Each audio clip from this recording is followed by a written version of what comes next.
Ya, kenapa saya mengusulkan hak angket? Putusan MK ini saya yakini seyakin-yakinnya ini tidak berdiri sendiri dan tidak untuk atas nama menjaga konstitusi. Di Undang-Undang Nomor 7 Tahun 2017 dirubah dari 35 menjadi 40 tahun. Semakin bertambah usia, semakin meningkatkan psikologis, menjadi lebih dewasa, lebih matang, lebih bijaksana. Dan Nabi Muhammad itu diangkat jadi Nabi dan Rasul umur 40 tahun. Menerima gitu. wahyu ya? Menerima wahyu. Ya sudah, oke, dari 35 menjadi 45. Tapi Dan ternyata ini, sekarang jadi masalah gitu. Iya, karena dianggap belum cukup umur gitu. Untuk menerima wahyu kekuasaannya.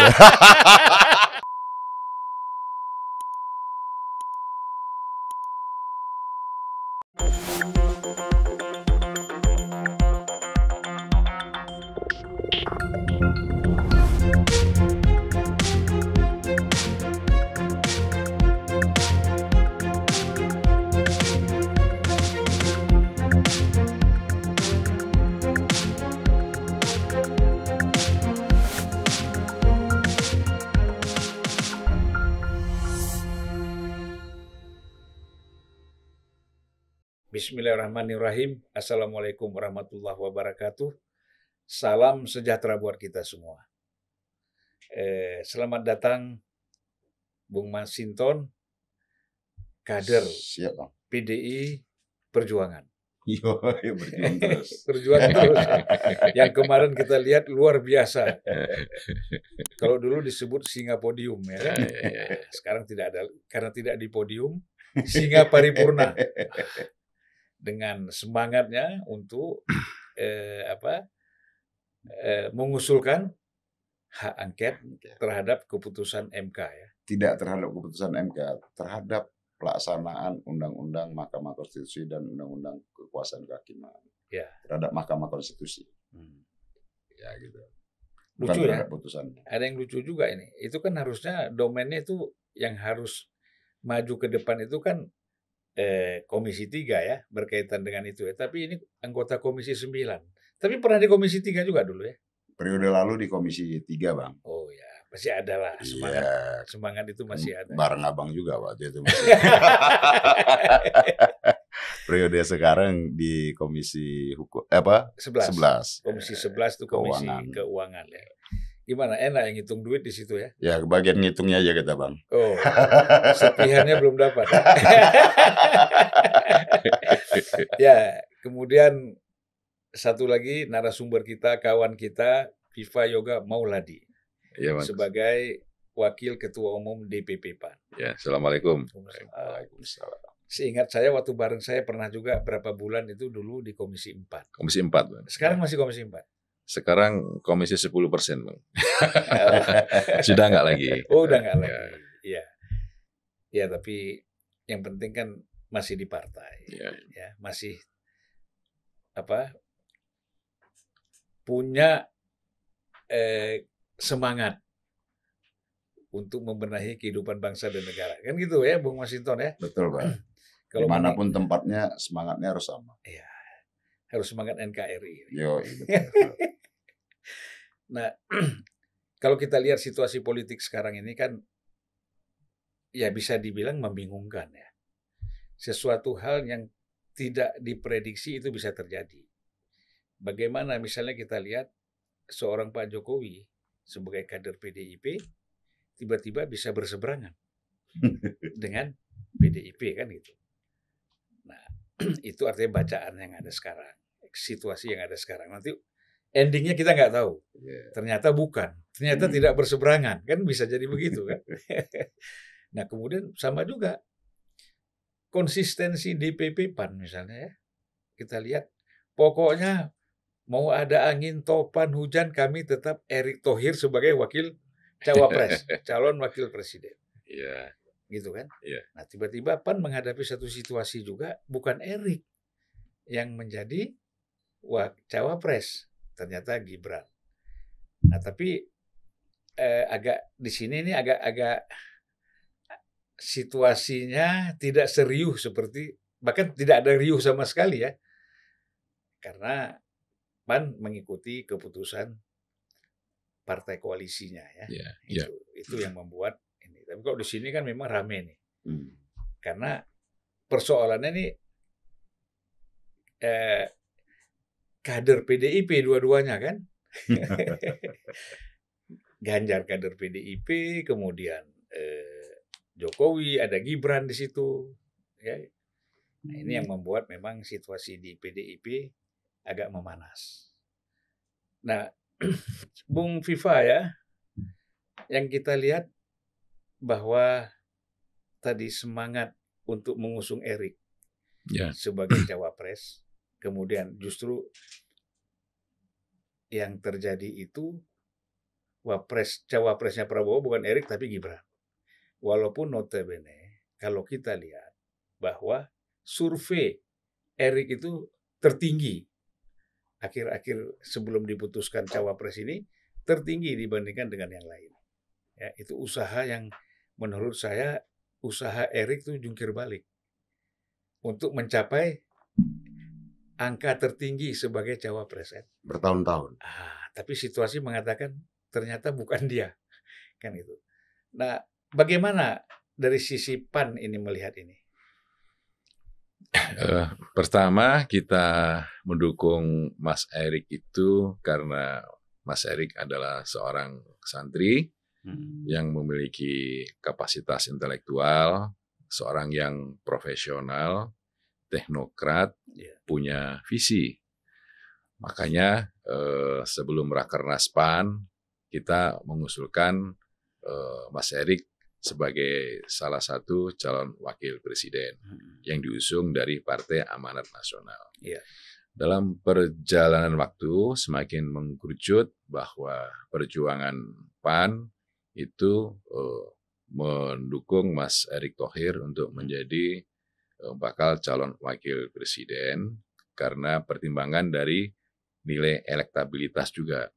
Dari beberapa hasil survei dalam posisi calon wakil presiden, Mas Erik Thohir menempati posisi jawara, selalu relatif paling tinggi di antara calon-calon yang lain. Itulah yang kemudian membuat PAN semakin optimis. Karena apa? Karena konfigurasi Pilpres 2024 ini berbeda dengan Pilpres sebelumnya. Pilpres 2024 ini dari hasil lembaga survei menyatakan untuk elektabilitas calon presiden antara Mas Ganjar dan Pak Prabowo itu nilainya beda-beda tipis. Nah, fluktuatif, beda-beda tipis. Kadang-kadang Pak Prabowo tertinggi, kadang-kadang Mas Ganjar tertinggi. Oleh karena itu, dalam pemikiran Partai Amanat Nasional, faktor calon wakil presiden menjadi faktor yang determinan untuk menambah nilai elektoral. Nah, oleh karena itu, kita menawarkan di Koalisi Indonesia Maju, PAN mendukung Mas Erik Thohir untuk dicalonkan menjadi calon wakil presiden. Nah, di Koalisi Indonesia Maju yang terdiri dari beberapa partai, ada 9 partai, kenyataannya memang tidak seperti PDI Perjuangan, Bang Masinton.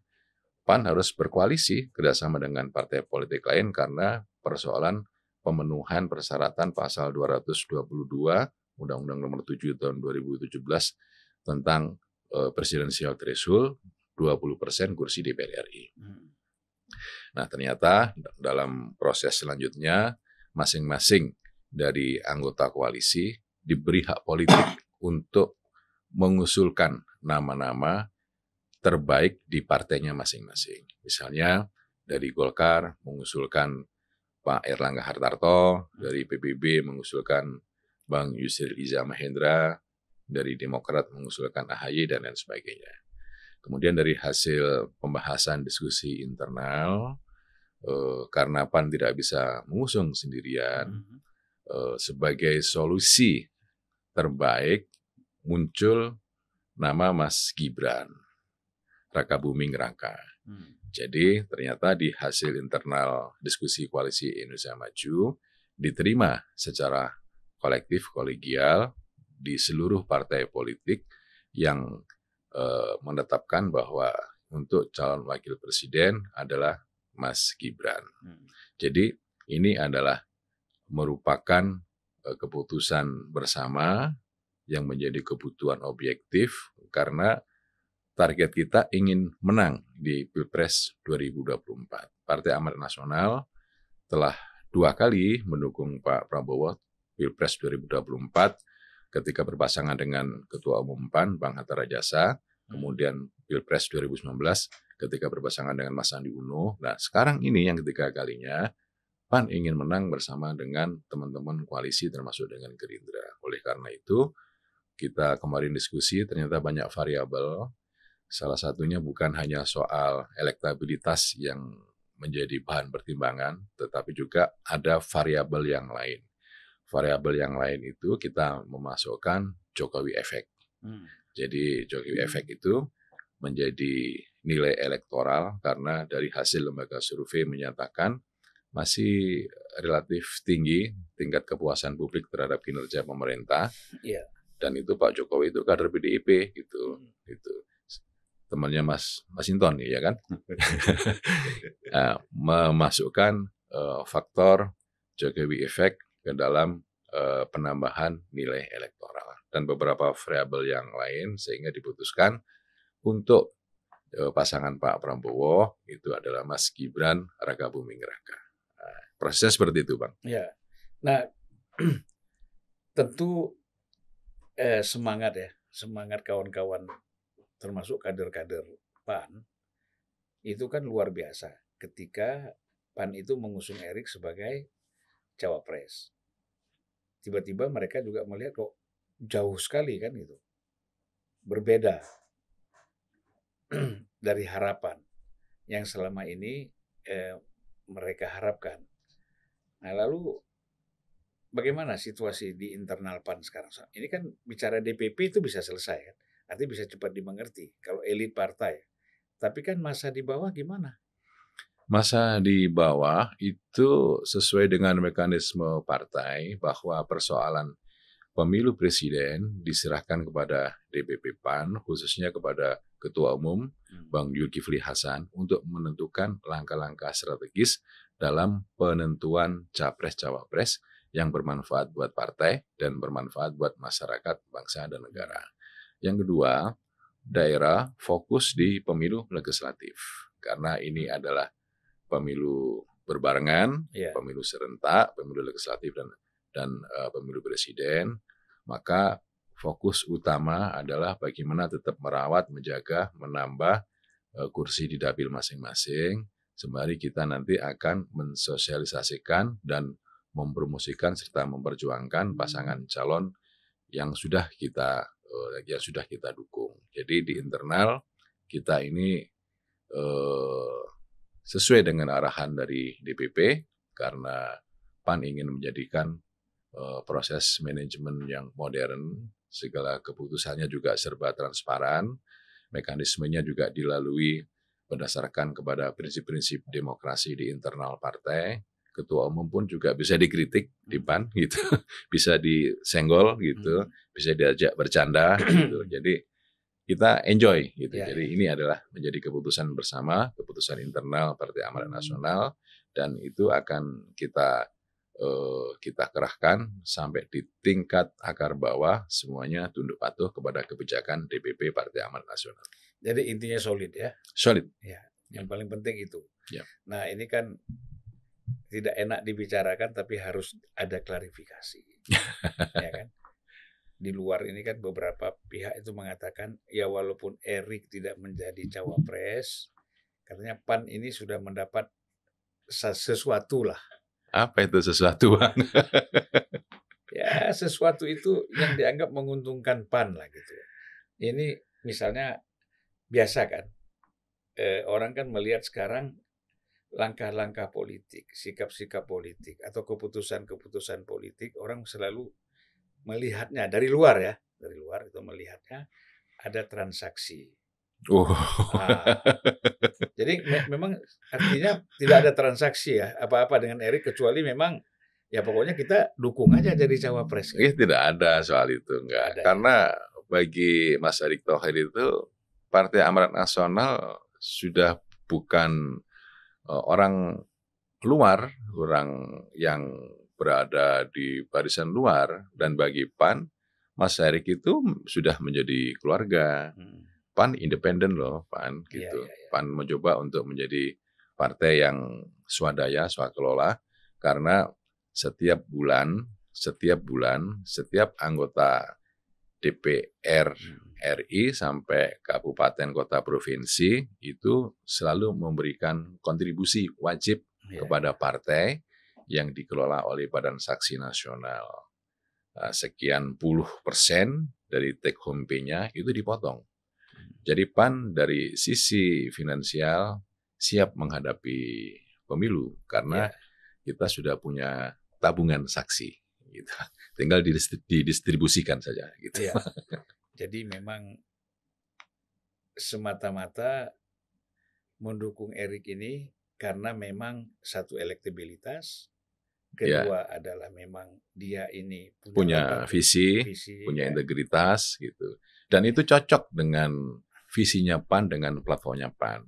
Ya. Jadi apa yang dikemukakan oleh Mas Erik tentang masa depan bangsa, tentang bagaimana membangun ekonomi umat, ekonomi masyarakat Indonesia yang plural, yang menjaga toleransi, menghargai nilai kemanusiaan, itu cocok dengan visi dan platform Partai Amanat Nasional, sehingga kita dukung Mas Erik, dan sampai sekarang pun, ya Mas Erik juga tetap bersama dengan kami, nanti akan kita lanjutkan dengan program-program, apalagi Mas Erik sudah menyatakan mendukung Pak Prabowo. Ya, jadi ini suatu pelajaran politik yang paling penting ya, bahwa tidak selalu tadi ada transaksi, ya, kemudian memang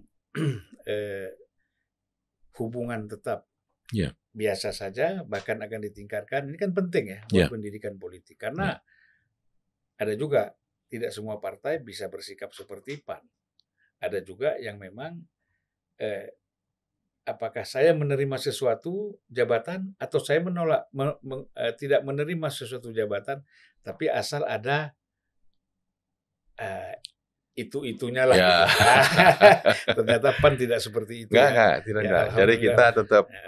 menjaga keharmonian, tetap menjaga persaudaraan, karena platform perjuangan kita itu sama, sehingga faktor-faktor yang tidak penting itu sudah terabaikan gitu. Yang penting itu adalah penegakan untuk memperjuangkan nilai, memajukan bangsa, dan kita punya platform yang sama di dalam berjuang untuk masyarakat, bangsa, dan negara. Ya, sebelum kita masuk ke Mas Hinton ya, karena ini adalah topik yang masih hangat sekali, gitu. Menyangkut kita kan kalau bicara keputusan MK itu kan sudah lama sekali ya.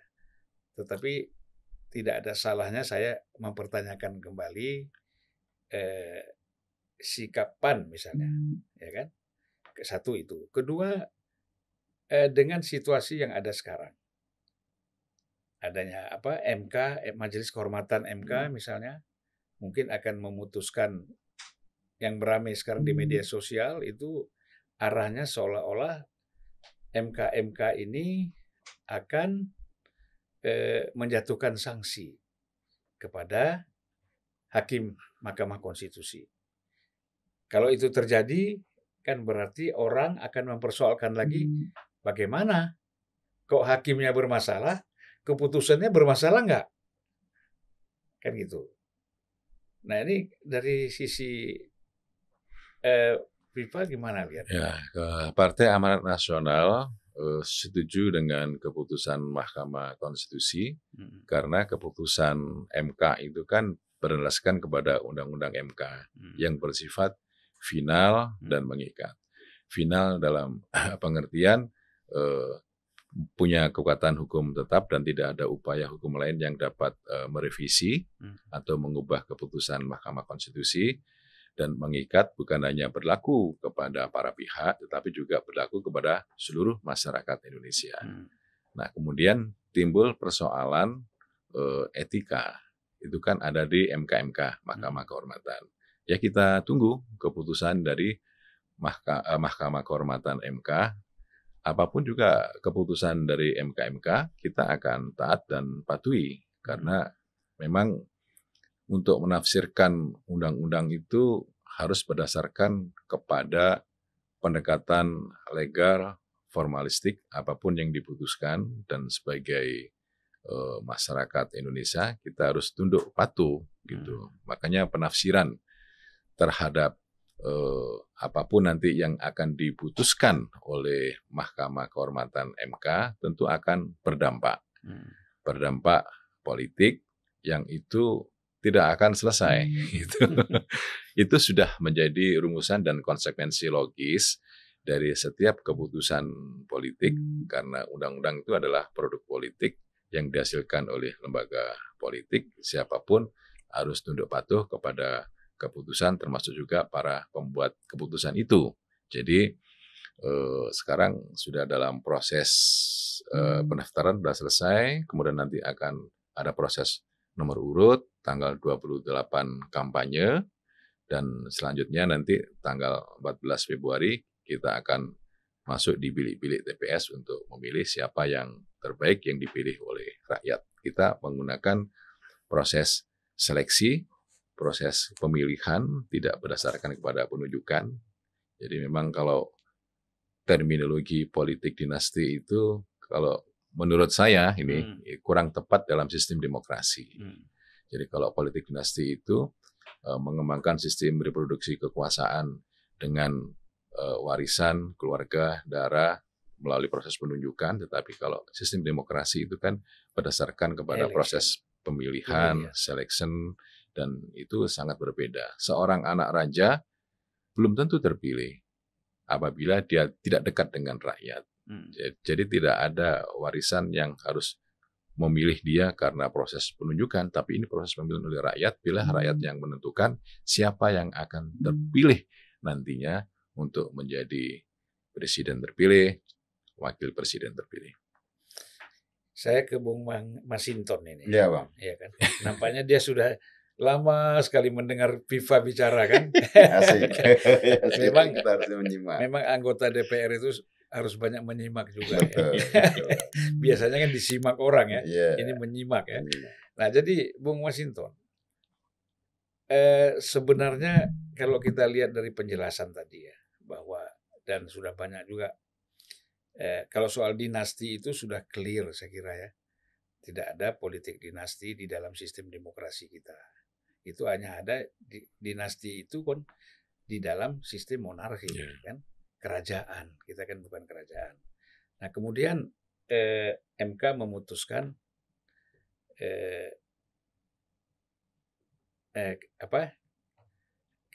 MK memutuskan bahwa dari segi usia itu tidak boleh. Harus 40 ke atas. Kemudian kan ini setiap orang yang dipilih melalui pemilihan umum kan, termasuk anggota DPR, DPRD, wali kota, bupati, dan gubernur itu dibolehkan untuk maju sebagai presiden atau calon wakil presiden. Sebenarnya kan sampai di sini tidak ada masalah ya.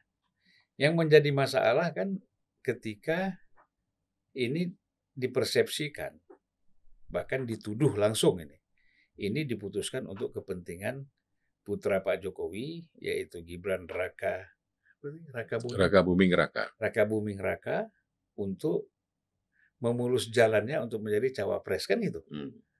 Nah, ini kan persoalannya di situ nih. Dan kemudian ini juga kader PDI Perjuangan. Saya tuh nggak enak kalau nyebut PDIP ya. Nyebutnya PDI Perjuangan. Karena ada perjuangannya itu kan. Perjuangan nggak boleh disingkat. Rumah lama rupanya. Dan itu enak. Nyebutnya PDI Perjuangan itu enak. Kalau PAN itu nggak enak. PAN Perjuangan itu nggak enak. Makanya setiap orang yang keluar dari PAN, kalau bikin partai baru nggak pakai PAN ya. Nggak pakai Perjuangan juga. Iya, nggak pakai. Saya Pak Amin bikinnya Partai Umat. Nah, jadi kalau kita lihat di sini kan, bisa kita anggap clear. Persoalannya memang ini Gibran ini belum clear sebenarnya, Bang. Oh, belum clear. Dengan Majelis Kehormatan Mahkamah Konstitusi ini kan, melakukan persidangan etik itu kan berarti ada masalah. Ya. Nah, jadi kalau kita lihat, Bang, ya, kita lihat dari prosesnya ya. ada persoalan yang sangat serius. Semua nih, pertama hakim yang ikut dalam rapat permusyawaratan hakim menyampaikan ada persoalan yang sangat-sangat serius. Itu yang disampaikan oleh Prof. Saldi Isra dalam dissenting opinion.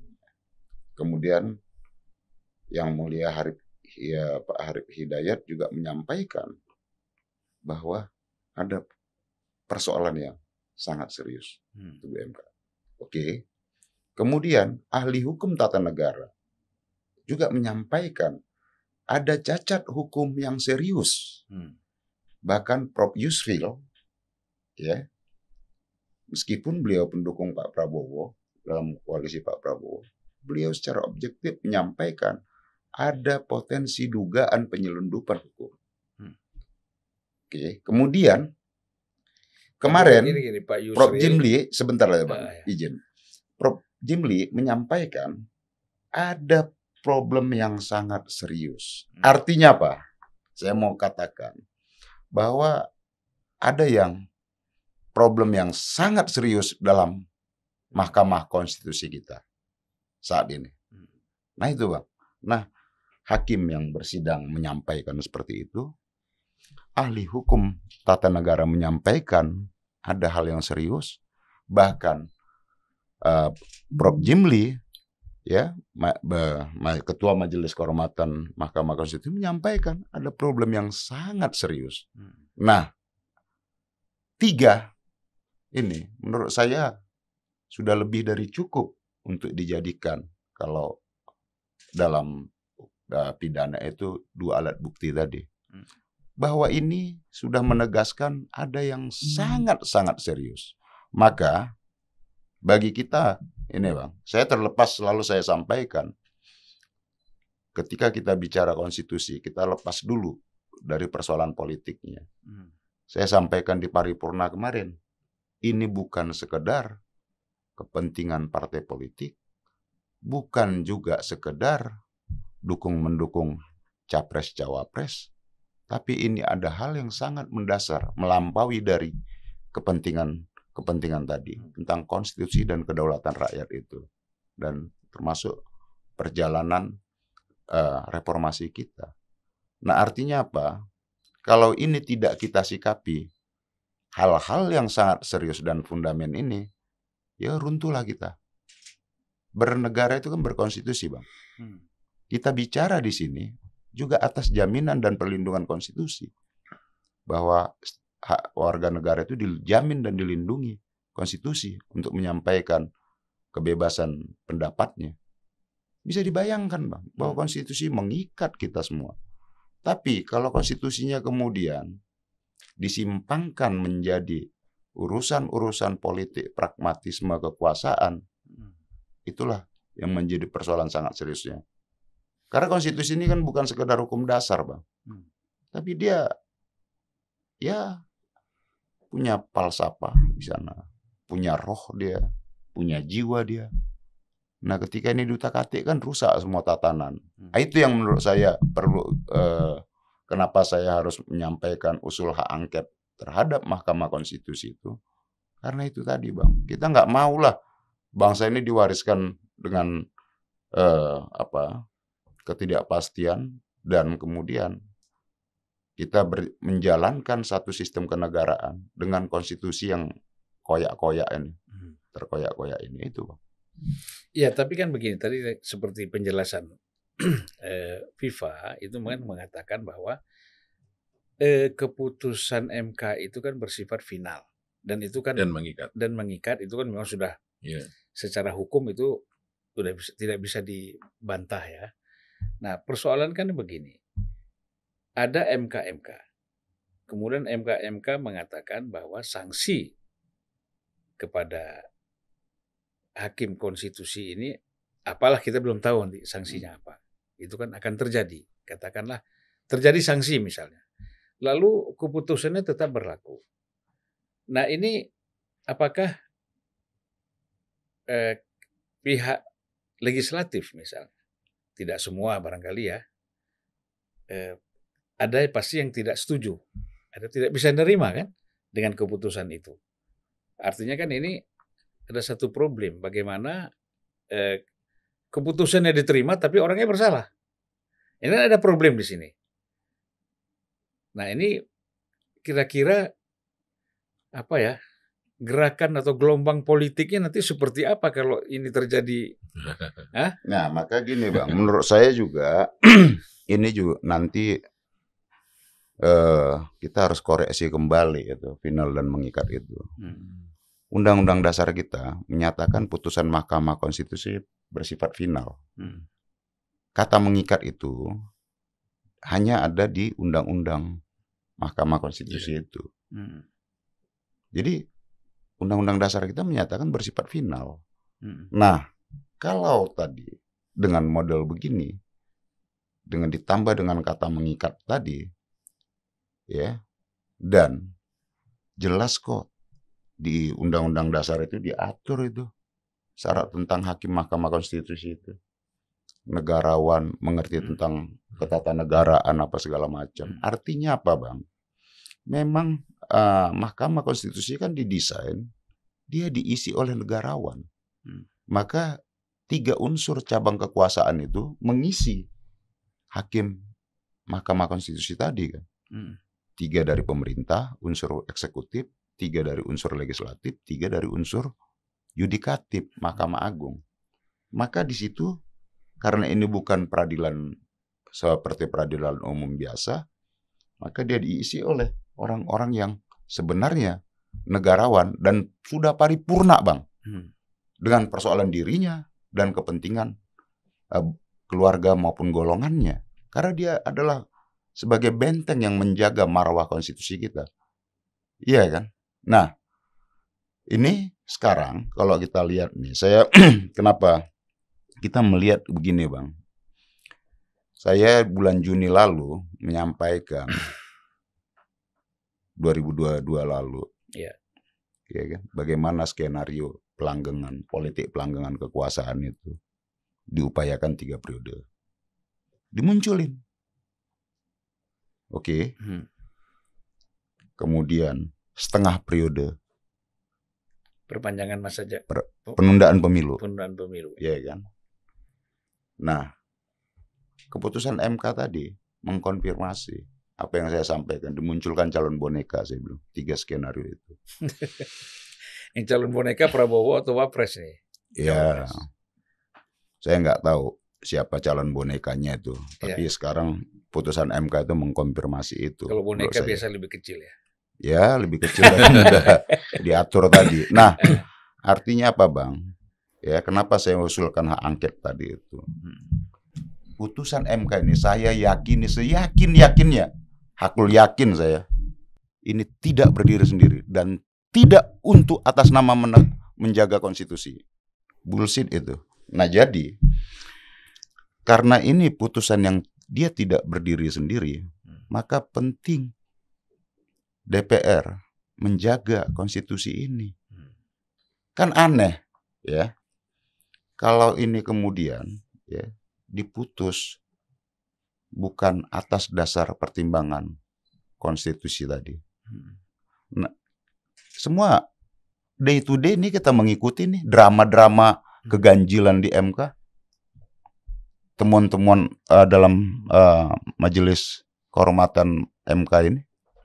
Iya, ada tidak yang dicabut berkasnya kemudian didaftarkan kembali dan diterima pada saat hari libur. Ini keganjilan-keganjilan ini Bang. Kemudian berkas yang didaftarkan itu yang sekarang yang sudah diputus itu ternyata tidak ditandatanganin. Nah gitu loh Bang, oleh pemohonnya. Belum lagi keganjilan hakim MK-nya yang di beberapa objek yang sama disengketakan itu dia tidak mau menghindari ada konflik of interest, tapi ketika di-mention nama ponakannya, kemudian dia ikut di situ. Ini keganjilan-keganjilan yang kita, ya, saya nggak temukan ini. Ini bukan negarawan ini, kaleng-kaleng ini. Mohon maaf, mental kaleng-kaleng, iya kan? Nabrak konstitusi, nabrak undang-undang, nabrak. Nah disinilah perlu menurut saya, ya kenapa saya usulkan hak angket itu Bang, ini sudah kita berada di titik nadir nih, 25 tahun perjalanan reformasi demokrasi ini. Jika ini dipaksakan, ya, jika ini dipaksakan, dari mulai proses yang cacat, pemilu ini pun saya yakin tidak akan netral. Ya, jadi kan Bung Masinton melihat bahwa hasil MK ini harus dicabut kembali, harus dibatalkan, gimana? Saya itu bukan kewenangan politik, kita harus hormatin hak yudisialnya lembaga yudikatif. Saya tidak mau komen terhadap apa yang sudah diputuskan. Tetapi yang mau kita selidiki adalah proses dalam pengambilan keputusan tadi. Karena dalam kita kan undang-undang kekuasaan kehakiman itu jelas tentang independensi dan kemandirian hakim dalam memutus. Tapi kan apakah ada faktor intervensi terus? Kekuasaan terhadap hakim-hakim tadi? Ini kan perlu kita selidikin agar tidak menjadi prasangka-prasangka. Kan kita harus bikin persoalan di MK hari ini, ya, kecurigaan publik di MK dan kritik publik di MK hari ini kan harus kita buat terang benderang, Bang. Kita nggak bisa membiarkan ini menjadi kecurigaan yang melahirkan ketidakpastian. Jadi kan berarti nanti pansus ya. Kalau angket ini disetujui oleh berapa anggota? Ya, 25 anggota, lebih dari satu fraksi, kemudian disampaikan usulan ke paripurna, jika diterima kemudian dibentuk panitia khusus. Iya, pansus. Wah, gitu. Ini kan panjang nih. Kalau bicara pansus kan bisa nggak selesai-selesai sampai berapa bulan. Artinya kalau terbentuknya nanti November ini, kemudian kita pemilu Februari, berarti bisa lewat tuh nanti keputusan pansusnya. Bisa setelah pemilu nggak bisa lagi, sudah demisioner kan? Enggak. Oh, sampai Oktober dong. Iya. Sampai Oktober. Menurut saya no problem, Bang. Agar kita bisa mengurai ini secara jelas dan tuntas. Kalau tidak, ini akan menjadi persoalan yang kita tidak pernah selesaikan, dan ya bahayanya kita tidak lagi percaya terhadap konstitusi, hukum, dan perundang-undangan. Jadi tujuan pokoknya adalah pansus angket yang diusulkan oleh Masinton dan kemudian kalau misalnya disetujui oleh kawan-kawan, tujuan utamanya bukan ingin menggagalkan Gibran sebagai cawapres. Nggak ada kaitan lah itu, Bang. Itu orang kan perlu tahu. Iya, ini udahlah. Menurut saya kita harus bikin ini jernih semua. Ini ada persoalan yang fundamental yang saya katakan tadi.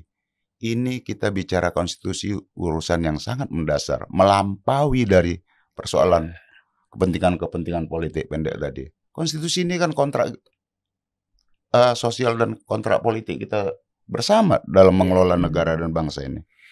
Gimana kalau ini rapuh? Itu sebenarnya yang orang perlu tahu. Seolah-olah ini Masinton bikin hak angket, kemudian bikin pansus nanti. Ya seolah-olah kan orang berpikir sempit nih. Betul. Padahal kan berpikirnya pasti ditarik begitu. Ditariknya kan, ini ingin menggagalkan Gibran sampai bisa menggagalkan Prabowo kan gitu. Ternyata kan setelah dijelaskan tadi ada suatu kepentingan yang lebih besar ya. Iya. Untuk kepentingan bangsa negara. Kita nggak bisa mereduksi persoalan yang sangat mendasar ini menjadi urusan-urusan politik pendek tadi, Bang. Iya. Ya nggak begitu harusnya cara berpikir ya kan gitu, Bang ya. Nah, ada banyak hal yang harus kita tata dalam 25 tahun perjalanan reformasi ini. Gitu loh, Bang. Sudah jelas kok mandat reformasi demokrasi ini. Kita harus menyelesaikan persoalan KKN itu. Karena ini salah satu akar masalah yang harus bisa kita urai dan kita tuntaskan. Nah, selama 25 tahun perjalanan reformasi dan demokrasi kita banyak mengalami ada kebebasan apa segala macam, tapi secara substansi kita belum beranjak maju. Jadi kita kan harus dorong proses bagaimana demokrasi ini bisa berjalan dua kaki. Bukan hanya demokrasi politiknya, tapi juga demokrasi ekonominya harus berjalan. dan bisa melahirkan satu keadilan dan kesejahteraan buat masyarakat tadi. Kalau tidak kan ini pincang. Bagaimana nih Bung Viva ini? Dan tadi udah panjang lebar saya kira ya. Sebenarnya kalau kita bicara tujuan, PAN, PDIP, Koalisi Indonesia Maju, ya kan, Koalisi PD Perjuangan, nggak ada namanya ya. Ada ya? Belum ada kayaknya ya. Pokoknya Koalisi PDI Perjuangan. Koalisi Perjuangan. Koalisi kerjasama. Kita tidak kerjasama. menyebut koalisi. Ya, Bu Mega bilang kerjasama. Kerjasama politik. Iya. Nah, jadi sebenarnya kan kalau kita lihat dari hakikat ya, substansinya kan sama ya. Gitu. Nah, gimana pandangannya? Iya, makanya kan PAN merujuk pada Undang-Undang MK, keputusan MK sudah bersifat final dan mengikat, kemudian ada proses politiknya, yaitu berupa pendaftaran 3 pasangan calon. Itu sudah selesai, tapi kan kemudian menimbulkan dampak ekses terhadap keputusan dari MK itu, sehingga ada Mahkamah Kehormatan MK. Kan gitu.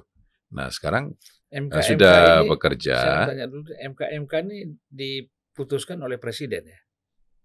MK enggak. Siapa ya yang angkat MK ini? Apa MK sendiri kan nggak mungkin? MK sendiri. MK sendiri. Oh. Ya, kan MK itu kan bersifat ad hoc ya. Ad hoc ya. Bersifat ad hoc artinya tidak permanen gitu. Nah, yang dibentuk karena ada kepentingan khusus, yaitu menyangkut soal bagaimana sikap dan perilaku hakim MK di dalam memutuskan suatu perkara. Kan gitu, Bang. Ya, bagi Partai Amanat Nasional kita menunggu saja, Bang Masinton, keputusan dari MK seperti apa. Tapi menurut saya proses untuk kompetisi 3 pasangan calon ini akan terus go ahead gitu. Karena kan sekarang ini KPU sudah dalam pentahapan, sebentar lagi akan ada pengumuman daftar calon tetap, kemudian tanggal 23 apa? 27 November ya. Ya, tanggal 28 November sudah kampanye. Jadi semua proses konstitusi sesuai dengan jadwal di PKPU itu sudah diikutin semuanya. Tinggal menurut saya apapun hasil keputusan dari MK itu akan ada dampak politiknya. Dampak politiknya itu bisa positif, bisa negatif terhadap pasangan calon. Ya, kita hadapi saja gitu. Kita hadapi karena itu menjadi bagian yang tidak terpisahkan dari perjuangan politik. Nah, gitu. Perjuangan di medsos juga. Karena gitu. Ya nampaknya kan sebagian masyarakat ya, tidak semua, sebagian masyarakat pokoknya ya mau ada MK, mau nggak MK gitu kan. Mau ya itu pokoknya saya udah punya pilihan begini, tidak berubah. Itu kan kalau saya lihat komen-komen di YouTube tuh seperti itu ya. Ya, jadi memang kalau kami melihat sih memang perilaku pemilih itu ada tiga perilaku lah. Perilaku yang militan, yang ideologis, itu yang meskipun dikasih uang, dikasih isu apapun, juga tidak mempan gitu. Tetap dia akan memilih sesuai dengan preferensinya. Yang kedua, pemilih yang rasional, ya, biasanya ini termasuk kategori yang punya kemampuan ekonomi cukup bagus, punya kesadaran politik cukup bagus, tetapi dia masuk ke dalam swing voter. Jadi saya akan memilih Bang Masinton nantinya apabila saya begitu yakin Bang Masinton itu akan memperjuangkan aspirasi politik saya. Sangat rasional dia, gitu. Dan ini tidak ada sentuhan uang karena dia punya kemampuan untuk itu. Yang ketiga itu yang transaksional. Gitu. Yang transaksional itu tidak melihat visi, misi, background, perilaku. Yes, pokoknya kalau ada uang aku pilih. Jadi tiga apa atau namanya yang transaksional itu bisa kita bagi satu lagi, bagi dua. Satu lagi transaksional, aku ambil uangnya, aku nggak pilih. Ya gitulah. Begitu, aku ambil Bang nggak dipilih. Nggak Gitu. dipilih ya. Banyak yang begitu soalnya.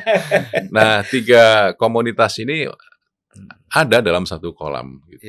Setiap dapil juga ada dengan derajat yang berbeda-beda. Makanya ini perlu, menurut saya ini Bang ya, menurut saya ini perlu ada sebuah kesadaran politik, terutama kami di partai-partai politik, untuk lebih meningkatkan bagaimana proses pendidikan politik ini, karena ini adalah prinsip demokrasi, maka one person, one vote, one value, OPVOV ini harus diterapkan kepada setiap masyarakat pemilih itu, agar apa? Mereka sadar bahwa suara dia itu sangat menentukan terhadap masa depan Indonesia. Gitu. Bukan hanya ukuran-ukuran material yang kecil-kecil kayak gitu. Gitu. Jadi kesadaran untuk ini memang harus menjadi tanggung jawab dari seluruh partai politik dan juga kekuatan-kekuatan civil society yang pemantau pemilu dan organ-organ yang ada hidup di masyarakat. Jadi ini menjadi tanggung jawab juga dari caleg agar apa? Agar pemilu ini memiliki nilai yang berkualitas, berintegritas, berlangsung secara luber, jurdil, menyehatkan dan membahagiakan. Menjadi pesta yang gembira. Gitu. Jangan tegang lah ini, karena setiap 5 tahun sekali kan kita pasti akan berjumpa dengan pemilu, Bang.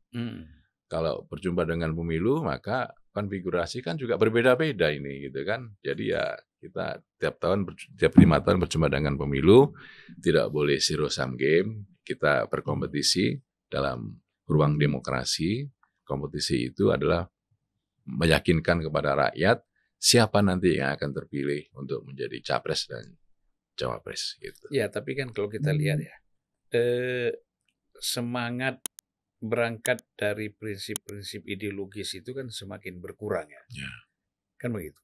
Artinya orang lebih melihat kepada kesamaan visi misi, bukan lagi ideologi yang terlalu ketat misalnya. Kecuali ada memang kelompok-kelompok tertentu ya. Di kelompok ekstrim itu pasti ada yang masih terlalu ketat. Yang kalau kita sebutnya itu puritan, fundamentalis. Ya, apakah kiri, kanan, itu kan pasti ada. Tapi kan kelompok-kelompok seperti ini kecenderungannya kita lihat semakin menipis, semakin kecil. Tadi seperti penjelasannya Viva tadi kan, bahwa karena orang lebih rasional. Ini kan secara bertahap pemilih kita semakin lama kan semakin rasional. Dan begitu juga menanggapi persoalan MK tadi. Kan sebenarnya yang kita arahkan kan ini bukan emosional. Orang kan kalau lihat dia teriak-teriak di paripurna emosi kan gitu. Wah, ini emosi banget sih. Nafsu banget kan gitu. Nah, ternyata setelah dijelaskan tadi, bukan itu persoalannya. Ada hal yang substansial. Jangan sampai hal-hal seperti ini terulang. Setiap saat, setiap ada momen-momen politik tertentu, sehingga ini mengganggu konsentrasi untuk membangun bangsa ke depan. Ada satu lagi kalau menurut saya, Bang, yang menjadi akar masalah ini, yaitu soal penerapan presidensial threshold 20% kursi DPR RI. Itu sangat membahayakan buat perkembangan demokrasi di Indonesia. Meskipun tafsir kita berbeda-beda ya, Mas Sinton ya. Kalau menurut saya, dengan adanya presidensial threshold itu, 20% kursi DPR RI itu kan sangat tinggi sekali. Tinggi sekali itu. Jadi akan membatasi calon-calon tunas muda bangsa untuk tumbuh berkembang. Karena apa? Masyarakat Indonesia ini kan sudah terbiasa dengan pemilihan langsung. Contoh Pilkades. Sudah terbiasa mereka. Jadi Partai Amanat Nasional menawarkan menghapus presidensial threshold 0% karena ini yang menjadi akar masalah sehingga proses politik begitu sangat dinamis dan terkesan ini partai politik menjadi bersikap tirani, gitu. Jadi mengkebiri aspirasi dan kedaulatan rakyat, kemudian proses-proses dalam penentuan kepemimpinan nasional itu menjadi sangat elitis sekali. Jadi menurut kami presidensial threshold dihapus, kalau kemudian ada proses pembatasan pakai parliamentary threshold. Jadi ini lebih ringan ya. Jadi bagi partai-partai politik yang lolos di Senayan DPR itu diberi hak untuk mencalonkan calonnya sendiri. Nah, dengan 4% itu, minimal 4% kan sekarang parliamentary threshold. Di beberapa negara di Eropa 10-12 pasangan calon biasa. Korea Selatan 12 pasangan Kalau calon. yang gitu. konsep pendekatan ini kan lebih dekat ke konstitusi ya. Karena ini menjadi akar masalah kalau menurut saya ini. Jadi proses terhambatnya kepemimpinan nasional itu salah satunya karena adanya presidensial threshold 20% yang sangat tinggi sehingga membatasi gerakan dari pimpinan partai politik untuk melakukan seleksi kepemimpinan nasional.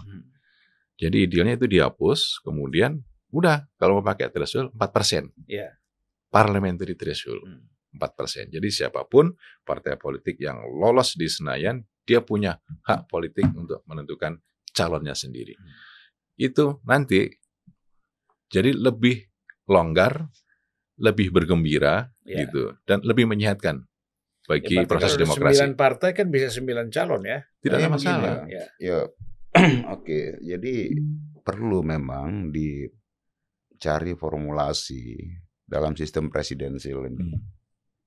Oke, tadi satu tentang presiden threshold.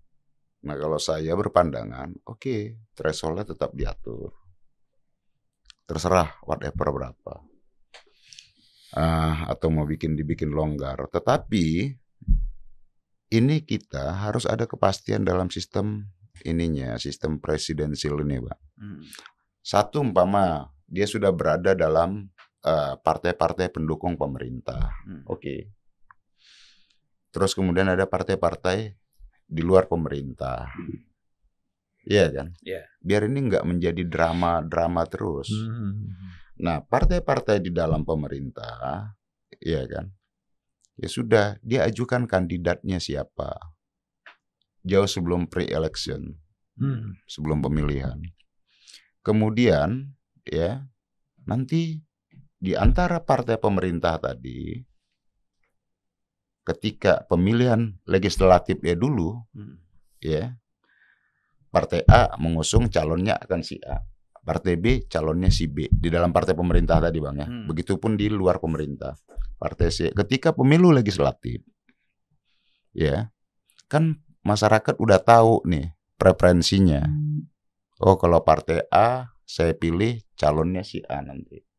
Nah, siapa yang menang di situ? Ya udah, itulah konsensusnya. Dialah yang menjadi calon presiden secara proporsional urutan suara partai politiknya. Yang partai politik urutan kedua dia calon wakil presiden. Begitupun di luar ini, Bang. Sehingga ketika ditarungkan dalam kontestasi Pilpres, ini adalah kontestasi gagasan. Kami partai pendukung pemerintah selama ini, kami berkewajiban melanjutkan bla bla bla. Dan ini konsep yang kami tawarkan jika ini yang akan kami lanjutkan. Di luar pemerintah, kami menyampaikan konsep tawaran A, B, C, D, C. Ya kan? Nah, sehingga publik akan melihat itu adalah ruang kontestasi gagasan. Nah, di sini tadi partai pemerintah, partai di luar pemerintah, kita nggak akan lagi melihat seperti drama-drama sekarang. Partai yang berada dalam pemerintahan, kemudian ketika sama-sama berada dalam pemerintahan, ketika ngusung capres, beda. Nggak tahu nih mau apa nih program, tiba-tiba ngomong perubahan. Tapi di dalam pemerintahan. Kira-kira gitu loh. Enggak, saya bicara ininya nih. Ya, kadang apa bukan mengusung yang capres, hal-hal yang sekarang mengusung dirinya sendiri. Iya, maka menurut saya tadi, ya Bang ya, formula ketatanegaraan dalam sistem presidensil dan syarat mengajukan calon presiden tadi, ini harus bisa kita lembagakan tawaran tadi itu, Bang. Sehingga tuh orang yang sudah berada di dalam pemerintahan, ya, dia berkewajiban untuk melanjutkan pemerintahan, Bang. Dia tawarkan terus gagasan pembangunan selanjutnya. Yang di luar pemerintahan dia tawarkan konsep alternatif kelanjutan pembangunan tadi itu. Jadi ini akan terjadi kampanye yang sifatnya adu gagasan, programatik, dan tidak ada lagi tuh yang namanya drama-drama politik seperti sekarang. Dan ini ya kita nggak perlu pakai threshold atau thresholdnya bisa kita atur lebih rendah, tapi ada kepastian dalam sistem presidensial kita dan yang berada dalam gabungan-gabungan partai politik tadi. Nah, Bang Iya, Masinton, gimana? pada waktu saya di anggota Pansus RUU Pemilu, pernah di dalam forum rapat itu mengusulkan bagi partai politik di Pilpres yang kalah dalam kontestasi pemilu presiden tidak boleh masuk di pemerintahan. Iya, Gitu. dalam Jadi tegas. Hmm. Jadi Betul. ketika partai-partai politik itu menang, ya sudah dia akan menjadi partai pemerintah.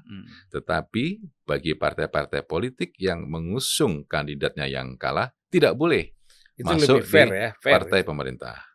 Tapi perdebatan pada waktu itu supaya masuk di pasal di Undang-Undang Pemilu itu perdebatannya agak panjang dan akhirnya di drop pasal itu. Biasa Sehingga kalau agak itulah panjang, yang kalau agak panjang di drop. sehingga itulah yang terjadi dan itu menjadi sebuah pelembagaan demokrasi yang patut untuk dipertimbangkan dalam rangka evaluasi Undang-Undang Pemilu ke depan. Presidensial threshold, terus kemudian pasal yang menyatakan bahwa bagi partai politik yang mengusung kandidatnya tapi kalah di pemilu presiden tidak boleh masuk sebagai partai pemerintah gitu. Nah, itu bisa juga menjadi pertimbangan yang serius untuk revisi Undang-Undang Pemilu ke depan. Ya, jadi kalau begitu dia Bang, bagus. Bama gabungan partai politik mendukung pemerintah. Iya kan? Partai A nyalonin si A, partai B nyalonin si B. Selama sama-sama dalam gabungan koalisi tadi. Nah, publik kan udah bisa ngelihat nih preferensinya. Kalau saya pilih partai A, calonnya si A nih, capres saya bakal si A. Atau saya pengennya capres si B, dia akan pilih partai B. Kan gitu Bang? Atau saya pengen capresnya si C, dia akan pilih partai C. Ini akan lebih menarik ya. Dan kita ada kepastian dalam menjaga stabilitas sistem presidensial kita, kemudian dia tidak ada drama-drama yang aneh-aneh dalam setiap menjelang pemilu, lompat sana lompat sini. Jadi kita harus memformulasi ini menurut saya Bang. Sama seperti di Amerika kan, yang dalam koalisi pemerintahan ya atau Partai Republik dan Partai Demokrat. Kan begitu aja tuh Bang. Nah, kita dengan multi partai begini, dengan sistem presidensial, ya kita harus membuat formulasi yang lebih stabil dan lebih kualitatif tentunya. Gitu. Ya itu kan begini, kadang-kadang ya pemikiran-pemikiran yang serius seperti ini itu jarang sekali diawali pada saat situasi yang lebih tenang. Lebih panjang kan. Pikiran-pikiran seperti itu kan sebenarnya sudah pernah ada ya. Tapi bagaimana memfollow up itu, kemudian pembahasannya final dan keputusannya kira-kira bisa diambil sesuai dengan kebutuhan apa yang disampaikan tadi kan. Bagaimana posisi partai politik di dalam persoalan pencalonan presiden misalnya, atau bagaimana hubungannya dengan kabinet. Nah, yang sering kita lihat bahwa persoalan-persoalan ini muncul kan sangat bergantung kepada momen. Misalnya sekarang ada momen seperti ini, kita baru terpikir nih, wah harusnya begini kan gitu. Padahal kan sudah pernah dibahas di saat pembahasan rancangan undang-undang. Sudah beberapa kali dibahas dan masalahnya begini. Kita berbicara soal kepentingan bangsa. Tapi juga masing-masing partai politik itu tidak bisa lepas dari kepentingan subjektif. Ya. Kita menempatkan kepentingan subjektif itu di bawah kepentingan bangsa dan negara. Tapi kadang-kadang kepentingan subjektif partai politik itu tidak sama. Berbeda, Bang. Iya, iya. gitu. Apalagi menyangkut threshold ya. Soal threshold. Misalnya dulu gitu. Demokrat karena dia 23%, dia minta 20% threshold kan. Sekarang dengan dia agak rendah, walaupun malu-malu ya mendorong-dorong orang lain untuk bagaimana 20% itu dikurangi kan gitu. Nah sementara misalnya PKS misalnya, kebetulan kan tidak sampai 20%, saya nggak tahu PAN juga menuntut ya, ada Ya, kalau judicial review. Kalau PAN itu menghapus presidential threshold Ya, 0%. Ya 0%. Juga PKS misalnya. Nah ini mudah-mudahan ini ada konsistensi. Nanti PAN misalnya dapat suara besar, insya Allah ya kita doakan ya kan gitu. Amin. Lalu tetap juga konsisten minta supaya penghapusan itu loh. Yang kita khawatirkan kan begini. Ketika kita dapat besar, wah jangan dihapus ini. Ya kan?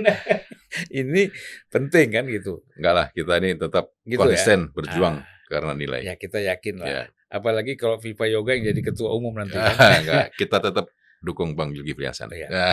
Gitu. Ya itu tadi Bang, sebenarnya tawaran alternatifnya tadi itu ya bisa diatur syaratnya tanpa harus threshold. Ya. Iya kan? Iya ya. Jadi kan syarat dalam konstitusi kita, undang-undang dasar kita kan dicalonkan oleh partai politik atau gabungan partai politik. Jadi threshold ini bisa kita hilangkan nih. Iya. Nggak perlu lagi ada syarat presiden threshold tadi. Cukup dia dicalonkan oleh partai politik. Kan begitu Bang. Yaitu tadi partai politik itu dengan multi partai tadi. Ada gabungan partai politik di pemerintah. Ada gabungan partai politik di luar pemerintah tadi. Ya udah, ini aja diatur secara proporsi aja. Karena itulah legitimasi rakyat tadi kan. Oh ya udah, saya pengen partai A, capresnya A. Oh kalau kemudian pemenangnya adalah partai C. Berarti kan rakyat menghendaki capres dari gabungan koalisi pemerintah tadi itu dari partai C. Begitupun yang di luar pemerintah. Nah, kemudian partai-partai baru yang mau sebagai peserta pemilu, ya dia tinggal pilih aja dia ikut mau mana. Itu tanpa aturan threshold itu Bang. Sehingga ada dalam pelembagaan demokrasi kita, dalam sistem presidensial itu ada pelembagaan yang bisa lebih stabil ya. Tanpa harus ada presiden-presiden thresholdan tadi. Cukup syarat partai politik kok. Di antara partai politik aja tuh. Ini ya. Tapi dikontestasikan dulu, mau tidak mau memang aturannya adalah dia tidak boleh berbarengan pemilunya. Pileg dan pilpres serentak. Pilegnya lebih dulu. Dirubah kan gitu lagi seperti oh iya 2014 ya. Iya. Dikembalikan pilegnya lebih dulu, yaitu tadi kan di mana nih rakyat akan melihat nih dalam kontestasi tadi itu partai politik. Oh saya milih partai A karena capresnya A. Saya pilih itu. Nah itulah yang secara proporsional siapa yang paling banyak dia pemenang di antara partai-partai mereka, berarti itulah yang mengajukan calon presidennya tadi. Yang ini urutan keduanya dialah yang mengajukan cawapresnya karena juga sudah dipublish ke publik kan pada saat pemilu legislatif itu. Jadi itu akan membuat demokrasi kita dengan sistem multi partai dalam sistem presidensial ini akan ditarik ke dalam perdebatan yang lebih programatik dan rasional deh Bang, dari mulai pemilu legislatif ya hingga sampai presiden. Gitu Bang. Ya itulah seperti disampaikan juga tadi ya bahwa persoalan pokoknya ini kan berada pada kepentingan partai politik. Nah, selama partai politik tidak melihat ada kepentingan yang lebih besar daripada kepentingan partai ansih, hal-hal seperti ini tidak akan terjadi. Misalnya kita lihat presidensial threshold itu kan muncul di tahun 2007 ya. Undang-undangnya kan tahun 2007. Nah, ketika Pak SBY menjadi presiden kan. Seperti sudah diprediksi oleh Pak SBY itu. Ini kan bicara prediksi kan. Bahwa pemilu 2029 Demokrat akan mendapat 23% kan gitu, di atas 21%. Pemilu 2019. Nah, 2009. 2009. Kalau pemilu 2004, dia kan cuma dapat 6,7%. Iya. Demokrat. 2009 itu kan 21% Iya, lebih. betul.